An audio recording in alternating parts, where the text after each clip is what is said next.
عندي استعداد في الامم المتحده احكيها مو في مجلس النواب. والعراقيين انا يهمني الشعب العراقي لازم يسمع ويميز ويعرف من هو الفاسد ومن هو النزيه واللي يعمل لبناء جيش ومؤسسه عسكريه، مو يعمل لبناء فلل وقصور في دبي وعمان.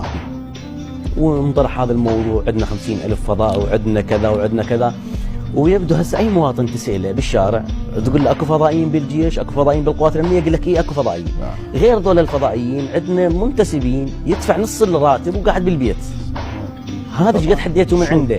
هاي مال الفضائيين وانا على يقين. وحاليا اعتقد وزاره الدفاع اقل وزاره بها هاي الحالات، والوزارات الاخرى بها من العشرات الالاف من الفضائيين لكن غير منظوره، ولكن الجيش لانه في تماس وفي معرض. طبعا هذا كان من الاسباب الرئيسيه في سقوط الموصل، لانه من اللي كان هو اما اكو فضائيين، ابدا ما انكر انه اكو فضائيين ويجوز الى حد الان، ولكن هذا الموضوع يعتمد على الامر المباشر. هذا المفروض متابعه من امر الفصيل، من امر الحظيره الى اعلى راس.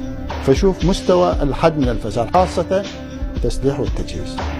ابدا اكو كلام يحجون بس انا اشوفه محض افتراء، واللي يحكي بانه مصالحه ما تمشي، بس اللي عنده دليل يجي. وقال لهم انا قلت لهم لا تحجون، اللي عنده دليل يقول لي فلان مدير الدائره الفلانيه فاسد وعنده هذا الدليل تتخذ الجواب. والله مو بس والله لا اكون اقسى من عندهم عليه، وانا ادور عليهم هذول الفاسد.